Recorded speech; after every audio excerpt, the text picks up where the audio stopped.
کے خلاف جنگ لڑی، نواب علی وردی خان کے بعد ان کے نواسے نواب سراج الدولہ بنگال کے حاکم ہوئے۔ انہوں نے پوری زندگی انگریزوں سے مقابلہ کیا، لیکن انگریزوں نے 1757 میں نواب سراج الدولہ کو شہید کر دیا۔ نواب سراج الدولہ کے دربار میں ایک غدار تھا میر جعفر، نواب سراج الدولہ کو شہید کرنے میں اس غدار کا بڑا رول تھا۔ اسی طرح انگریزوں کے خلاف جن لوگوں نے شروعات میں لڑائی لڑی، اس میں میسور کے حکمراں حیدر علی اور اس کے صاحبزادے سلطان ٹیپو کا بہت بڑا رول تھا۔ ان دونوں باپ بیٹوں نے انگریزوں کے خلاف 4 جنگیں لڑی اور انگریزوں کو ہندوستان سے بھگانے کے لیے اپنی پوری طاقت جھونک دی۔ حیدر علی کے بعد ان کے بیٹے سلطان ٹیپو حکمراں ہوئے۔ وہ اس دور کے تمام راجوں اور مہاراجوں کو ملانے کی کوشش کی کہ ہم سب مل کر انگریزوں کے خلاف بغاوت کریں گے، مگر افسوس سلطان ٹیپو کی خواہش پوری نہ ہو سکی اور 1799 میں انگریزوں کے خلاف جنگ کرتے ہوئے شہید ہو گئے۔ اور شہادت کے وقت سلطان ٹیپو نے جو الفاظ کہے وہ تاریخ کے بڑے سنہرے الفاظ میں لکھے گئے ہیں۔ اس نے کہا تھا، شیر کی ایک دن کی زندگی گیدڑ کی 100 سال کی زندگی سے بہتر ہے۔ اسی طرح صوبہ بہار کے پٹنہ میں ایک چھوٹا سا محلہ تھا جسے صادق پور کہا جاتا ہے۔ صادق پور کے اندر ایک خاندان تھا، اس پورے خاندان کا بچہ بچہ انگریزوں کے خلاف لڑائی میں شامل رہے۔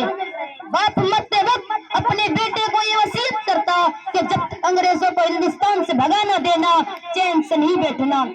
اسی طرح آخری مغل بادشاہ بہادر شاہ ظفر کو انگریزوں نے قید کر لیا اور اس کے 4 بیٹوں کو اس کی آنکھوں کے سامنے تڑپتے ہوئے زندہ ذبح کر دیا۔ اللہ اکبر۔ محترم سامعین، خلاصہ یہ ہے کہ ہندوستان کی جنگی آزادی میں جتنا خون مسلمانوں کا بہا، اتنا کسی اور قوم کا پسینہ بھی نہیں بہا۔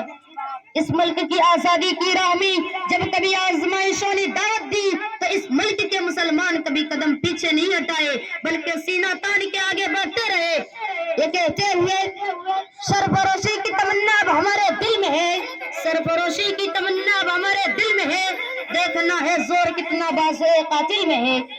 اے شہید ملک و ملت میں تیرے اوپر نثار، اے شہید ملک و ملت میں تیرے اوپر نثار، اب تیری ہمت کا چرچا غیر کی محفل میں ہے۔ وقت آنے دے بتا دیں گے تجھے اے آسماں، وقت آنے دے بتا دیں گے تجھے اے آسماں، ہم ابھی سے کیا بتائیں کیا ہمارے دل میں ہے۔ کھینچ کر لائی سب کو قتل ہونے کی امید، کھینچ کر لائی سب کو قتل ہونے کی امید، عاشقوں کا آج جنگت کوچہ قاتل میں ہے۔ خون سے کھیلیں گے ہولی گر وطن مشکل میں ہے، خون سے کھیلیں گے ہولی گر وطن مشکل میں ہے، سرفروشی کی تمنا اب ہمارے دل میں ہے۔ آخر میں اللہ تعالیٰ سے دعا ہے کہ وہ ہمارے ملک ہندوستان کی حفاظت فرمائے، ہمارے ملک میں امن و شانتی کو قائم فرمائے، آمین۔ السلام علیکم ورحمۃ اللہ وبرکاتہ۔